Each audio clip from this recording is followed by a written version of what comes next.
Hey, this is Dan Kidder from Sportsman's Warehouse. One of the biggest trends out there in the survival world is bushcrafting. Bushcrafting has taken off and people love to learn the old skills. Well, the key to bushcrafting, of course, is the bushcrafting knife. I have 4 different knives here on the table. These are all sold at Sportsman's Warehouse. I haven't even taken them out of the packaging yet, so I have no idea how well they're going to perform in a series of tests that we're going to put them through.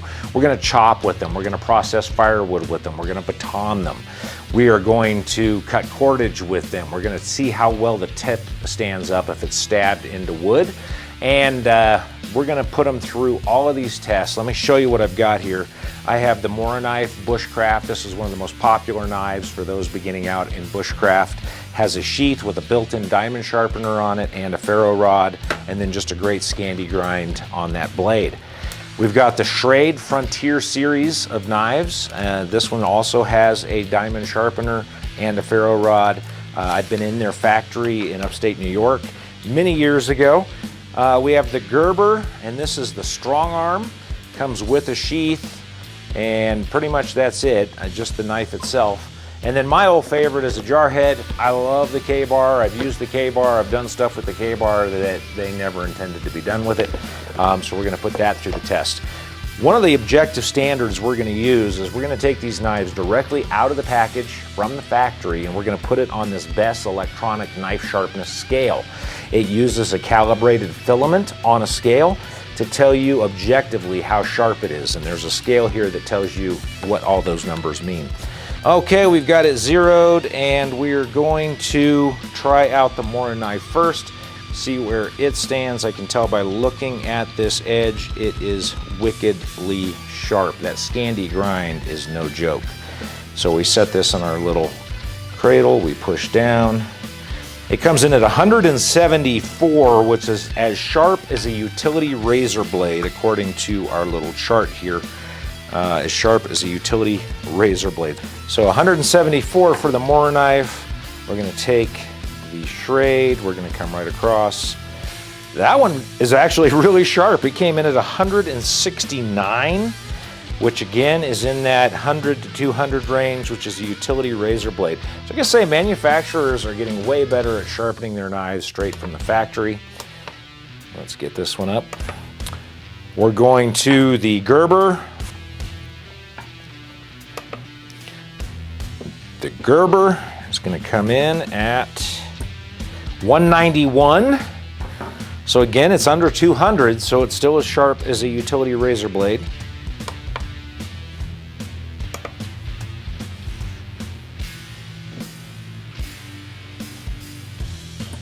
$119. The K-bar comes in at the top of the test for factory sharpness. Quite frankly. Okay, so I have a piece of aspen here, and I wanted to find one that had a good knot in it. And so I used my silky saw to cut it fairly flat on either end. So batoning is the art of taking a knife and using it to split that piece of wood. So you're going to place your knife on top of that piece of wood, roughly where you want it to split. I wanted something nice and tough, and I also wanted something that wasn't so thick that the tip of the knife wouldn't go out the other end. Because when I get this knife buried all the way into the log, I'm going to use the tip to beat on with my baton. So I'm going to find my spot, and then I'm going to get my hand out of the way. I don't want to hold it down here, and I want to... Okay, just like that. Broke my baton. I don't see any damage. Good sharp edge still. And that was the Gerber. Let's try the K-bar as I fight off the cedar gnats. Same thing, the K-bar's got a lot more tip to it, and that choil isn't coming right up to the log, plus it's only half a log now. Okay, that did a nice job. No damage to the K-bar. Try the Schrade. This is a big beefy knife. So a big beefy knife when you're batoning has some pluses and minuses to it. You've got some mass and some weight, and you've got a thicker blade, so it's going to split easier.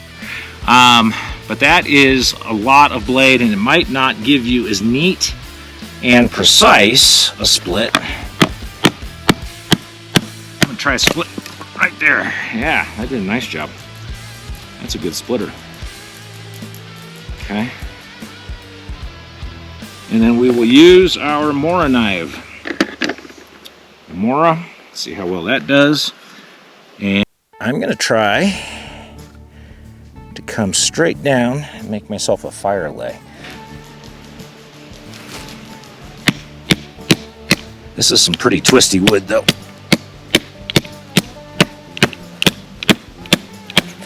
Being a thinner blade, it wants to continue down. It's actually cutting more than it's splitting. And I've hit that knot now and I can't get my board in there. Let's try it with this one. All right, we're gonna try the Mora. We're gonna try to slice off a nice thin fire lay. And I can come up just a little bit more.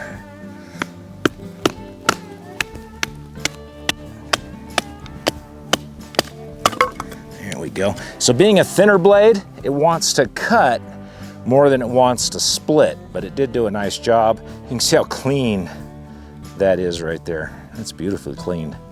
So still good and sharp, no edge or tip damage, looking good. They will all baton.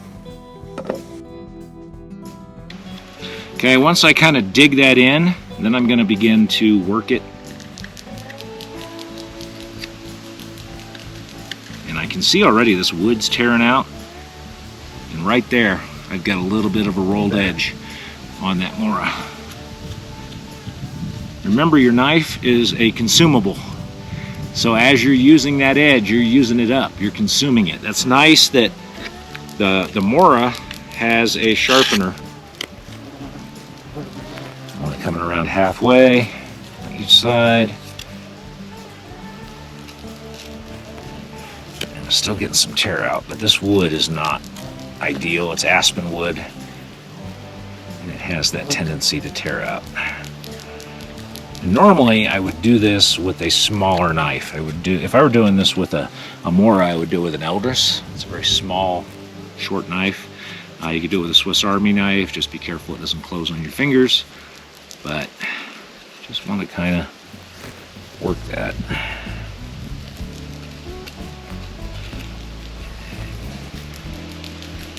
Don't want it to slip and wreck it. Okay. And I just cut little notches away at a time from each direction. Now, I don't want to cut toward my hand like that. So again, I'm going to move my hand.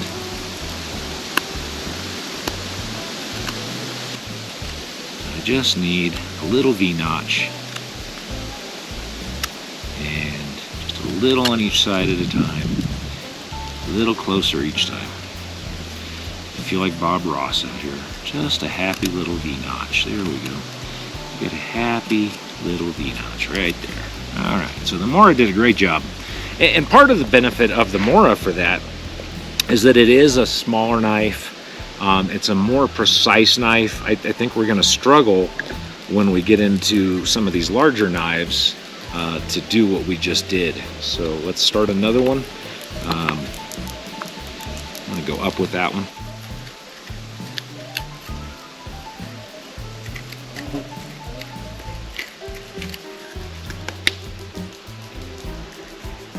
I think I'm about... Yep, there we go. So I'm going to come to the other side where that point started to come out, and I'm going to finish up over here. Makes a really nice hole. Just because of the profile of that blade, as it spins, it's making a nice diagonal cut all the way around. So I don't have to get in there and work it around like I did with the MoraKniv. Just the very act of its cutting. All right, so then we're going to do the same thing. We're going to make our notch. Now this is where the beefiness of this blade is working against it. The Mora cut in like a little razor blade because of its thinner blade, plus that Scandinavian grind, that Scandi grind, made it very easy to cut the notch. This is going from a very sharp edge into a whole lot of meat of the metal here. and so it doesn't cut as neatly on that cross grain. Here from Gerber. And again, the profile of that is kind of a modified drop point. And it's really kind of doing a nice job of tapering that hole for me. Whereas the Mora, it comes to more of a clip point than this does. This is sort of a clip point, but it's got that false edge on the tip there. And it does a really nice job of tapering that hole as I drill with it. This puts a lot of force on the tip of your blade, so that these are holding up as well as they have. I'm impressed. And we're through. Okay, so we're getting a lot closer with that. I don't know if you can see. Getting through. Humps. Nice and straight. Nice. All right, so that was the Gerber. Now let's try our old buddy, the K-Bar Marine Corps fighting knife. This has a clip point on it, and what makes it a clip point is how it sort of kind of comes up a little bit. So these are more of a modified drop point. And this is a clip point, how it comes up. And again, I don't want to get too close to this end here, so I'm gonna come down. I still have plenty of room to put my foot and stand on. And I'm gonna try to line that up. That last one was a little deeper than I want it to be. So I'm gonna come down to right about here, get started. And I love this finger guard, this hand guard on this knife. Any way I go, I have a place to place my hand and guard my fingers from sliding down on that blade. You don't have as much, you have a little bit of one with the Mora. This one kind of tapers out, and you can slip right past it. The texturing stops right here, and it's a hard metal from Gerber. So I could see sliding up that blade if you're not careful. As I mentioned, the Schrade has two, one built into the choil of the knife right there, and another guard right there on the handle. Plus you've got jimping on the back of the blade. So this has got great protection for your fingers. Again, I'm just letting the knife tip do all the work, and there's a lot of stress on that tip from this, okay? So if you have a cheaper knife, it may not hold up to that tip doing this, and we're gonna drive these into a tree and jiggle them back and forth and see if we can snap the tips on them too. That's one of the tests that we're gonna do. But this is a good indication of how tough the tip is. Just widening that hole to the other side. I am getting a little more tear out, more like I did with the MoraKniv with this knife, and I think it's just the blade profile. Or it could just be a softer spot in the wood too, but I think it's the blade. It doesn't feel any softer.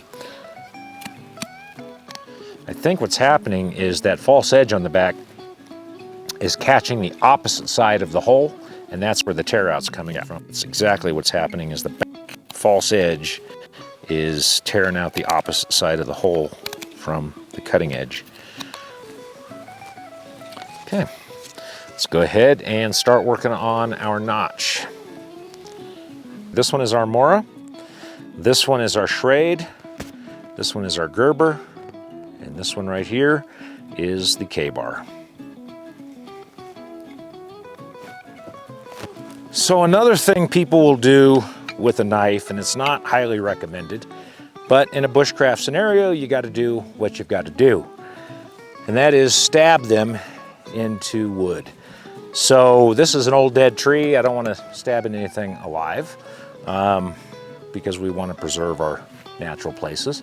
But I can stab this knife. This is the K-Bar. And again, I love the hand guard on there, so if I do have to stab it into this dead wood, I don't have to worry about my hands slipping down. And I'm gonna work it back and forth, and came out, looks good. Do it again.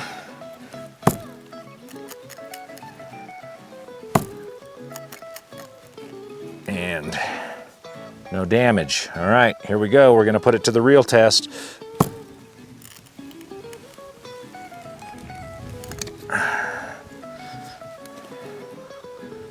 And I got a little bit of a bend at the end of it.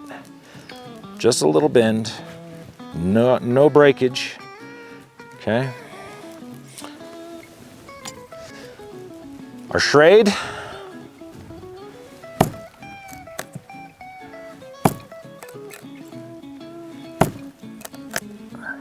Okay. No damage. That's a really thick profile on that tip. Here's the real test. Oh yeah, just split that wood out, no problem. That's the Schrade.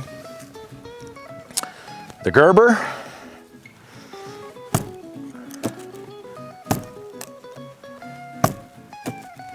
No problems there. And so the angle of this tip is preventing it from going in too deep. So I'm not getting a real good deep stab with it. It's only going in probably 1/4 of an inch. All right, here's our Mora. Come up here on this side, and there's not really as much of a guard on it, so I'm putting my thumb over the end. And again, I'm getting the same thing. I'm getting a real triangular hole.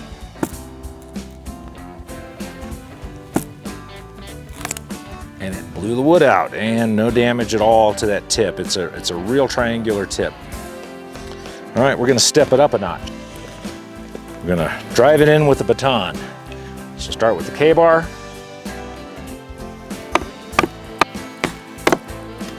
So much for the baton.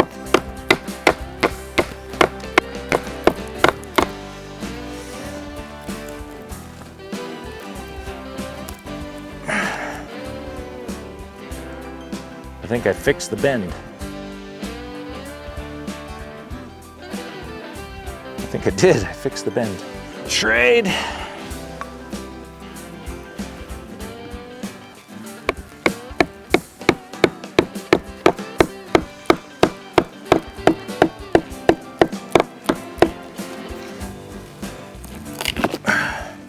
It just blew out that wood. No damage to that tip. That's a thick tip. The Gerber.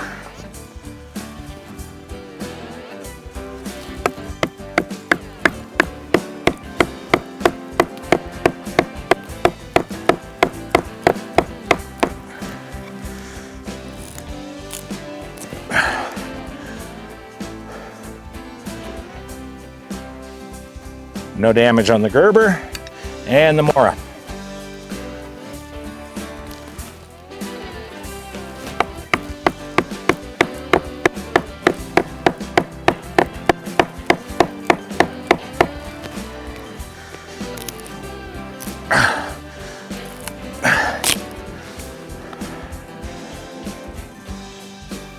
No damage on the Mora.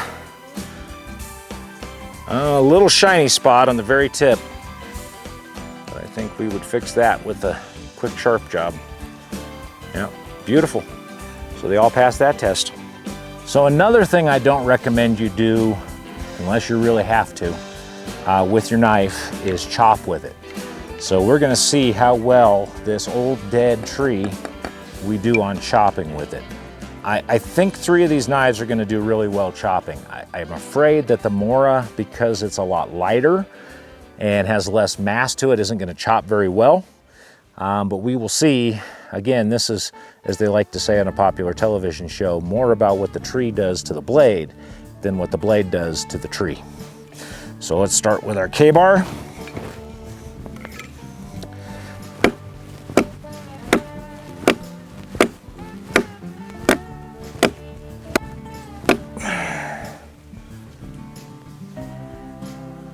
So I didn't get a lot of damage. I got some wood cut out of that tree, but no rolling, no wire edge on there, no chips, no bends. Blade looks good.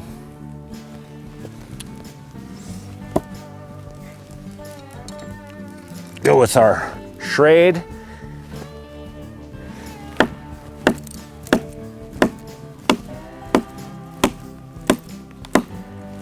That really took some tree out.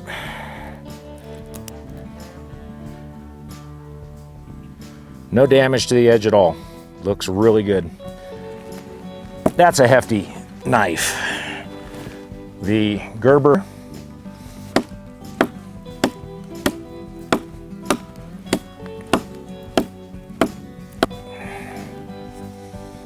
strikes with that. That might have been 11. No damage, none at all. And, you know, some of that wood coming out was from the other knives, kind of starting the process, but it did take some chunks out. This one, I don't think it's going to hurt the knife, but I don't know that it's going to do much in the way of chopping. This is the Mora.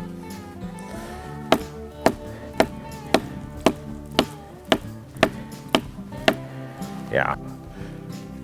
And actually, I see a little bit of chipping on that blade. Just a tiny little bit. It kind of made a, yeah, there's some chipping right where it was chopping. Very minimal, and I think we can sharpen that out. So for our last test of things not to do with a knife, but that you might have to in a survival situation, we're going to dig with them, and we're going to see how well they dig and hold up. Again, it's about what the dirt does to the blade, not what the blade does to the dirt. Here's our K-bar. I've dug a lot of holes with a K-bar over the years.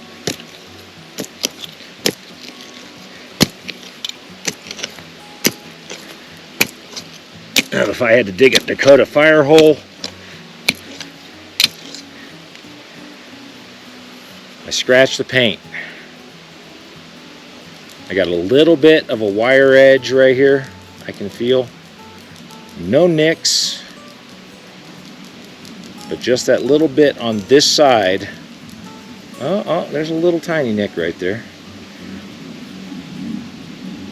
But just that wire edge on that side. Clean that right up with the stone. Okay? Gonna go with the Schrade.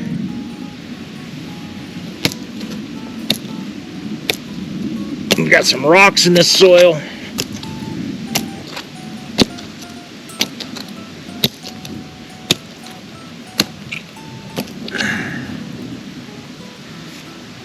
Nice and dirty. Little bit of a wire edge on there. We clean that up in no time. I do see I've blunted the tip. Oh, I've blunted the tip a lot. Okay. A lot of blunting on that tip. Gerber.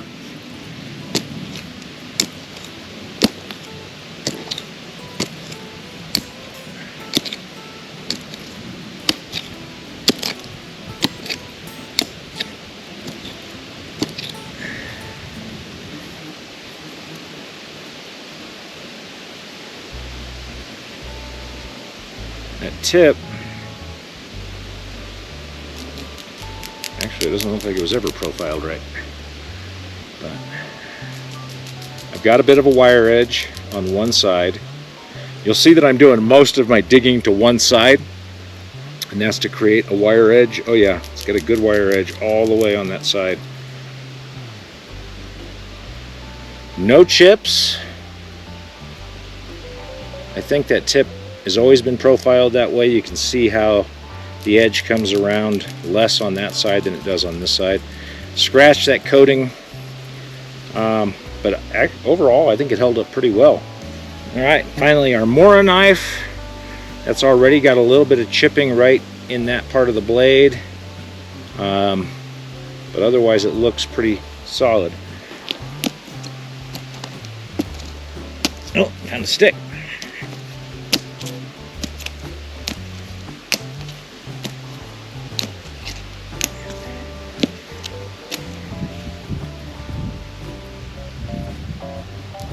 Yeah, same deal, a little wire edge on that side.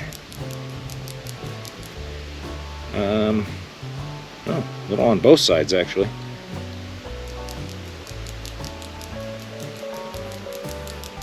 But otherwise, it held up really well.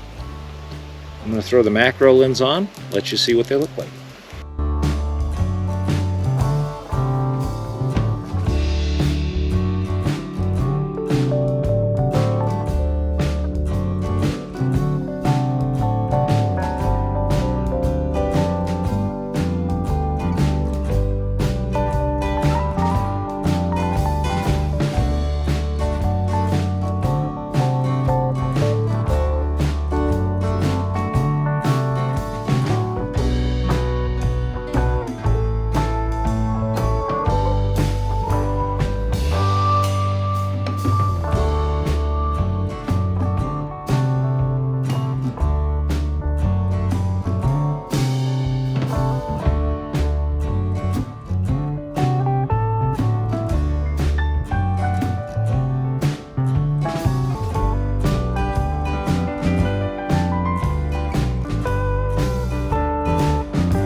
All 4 of these knives really performed well in all of the testing that we put them through. Any one of them would serve you very well as a camp knife. Throw them in your tackle box, put one in the boat, put one in the glove compartment of your truck. Just have it around in case you ever need it. Sportsman's Warehouse has a wide selection of long blade fixed knives that would be perfect for your bushcraft needs. You can check them out at your local store or online at sportsmans.com.